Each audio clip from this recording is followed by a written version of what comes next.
Yo, what's up guys? Alright, we're just gonna do some basic stuff for Panjo. So if you're newer, this is great for you because then we can drill the basics. If you've been here forever, years, I mean, these still apply to you, right? You know, all the advanced moves, they come from basics, you know, so drill them so that you guys just can have that movement flow naturally, right? And I know sometimes it seems too easy, seems too boring, right? But don't think with like, oh, damn, I have to do it again. Think like, okay, this is the time I put in to earn my skill, right? Everyone wants to be good, everyone wants to be a black belt, but who wants to put in the time to actually earn it? This is the time, right? And if you don't feel motivated, I understand.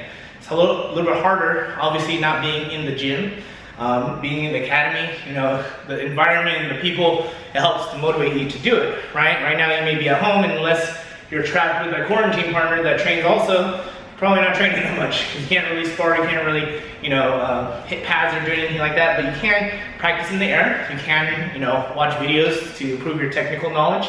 Obviously a video like this will help. Now, if you're truly lacking motivation, you know, do some things that motivate you. For me, I like watching like old school martial arts movies, like Bloodsport or, you know, anything Jet Li, Drunken Master, Jackie Chan. Maybe that's not your thing. You like more like Troy or Gladiator. Those kinds of things amp you up. Go watch a movie like that, right? Maybe it's not that. Maybe it's music.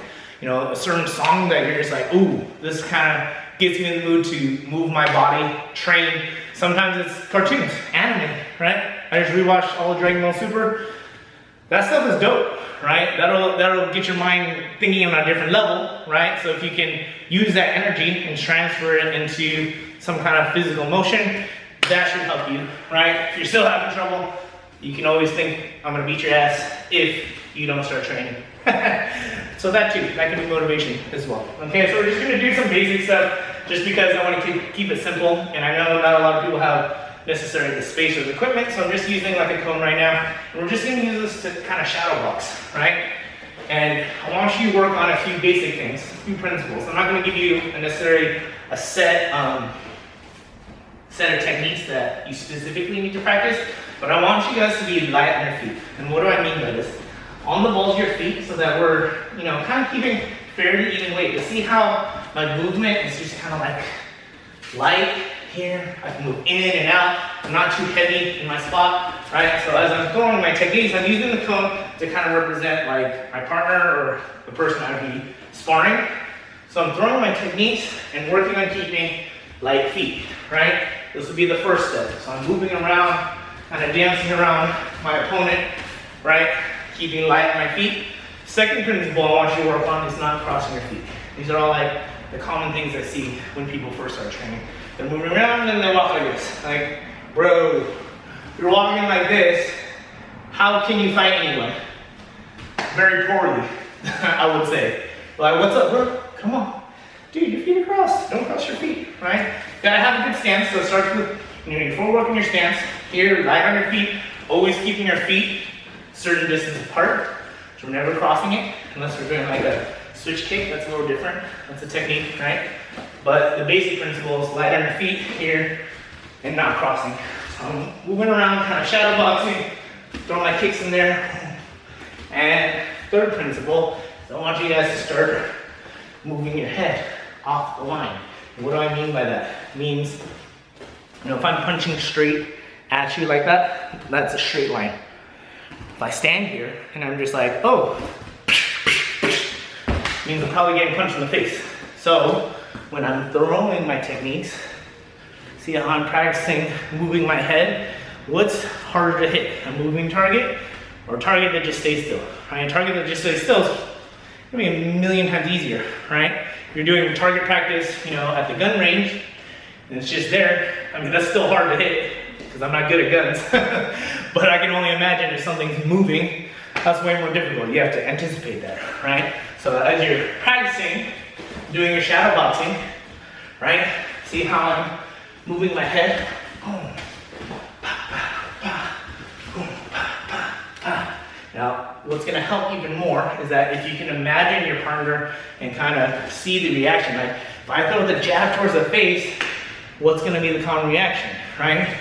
They're either gonna shell up, they're gonna parry it, right? So kind of imagine what the reaction would be. So then you start to create your combinations that way, right? By get them to shell up top, then I can go down low, still moving my head, right? So imagine your partner and see how they're reacting, so you can start putting your combinations in there. Working on breathing, that's another thing. So I'm not holding my breath, that's a big thing, especially when sparring.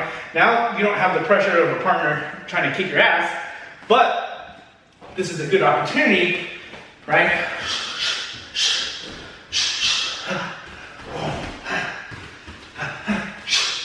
To breathe out, practice your breathing as you're doing the shadow boxing. And one more thing is that don't forget about the defense, right? A lot of times we're thinking so much like, oh, okay, I want to beat the person up, I want to get my offense in, get my techniques, but you always have to drill the defense, right? The big part of it starts with the defense. In the beginning, you're getting beat up a lot because you don't know anything. Everyone else knows way more than you. Like, okay, this isn't that fun. I show up and then you're gonna punch in the face and you're gonna kick in the body, and you're like, okay. So you definitely do have to work on the defense aspect so that you can eventually apply the offense, right? You'll start to see the progression as you guys, move on. If you've been here for a while, you've seen the transition from you getting beat up frequently to now you're doing the beating up to the other people. And it's a constant cycle like this. Everyone grows like this. We're helping each other, build up our skills by doing this, right? So as I'm throwing my combinations, I'm also, like I said, moving my head, adding my parrying in there, boom, leg checks, boom. I can practice sweeping the leg, pa, pa, pa, boom, boom. Keep that in mind as well. Okay, so you guys can work on your shadow boxing, just keeping these principles in mind, just working on your basic movement. Moving like this, improving that is gonna make you a lot better, right?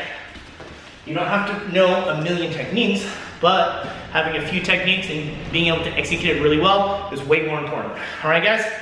Hopefully that helps. Let me know if you guys have any questions, okay? Peace.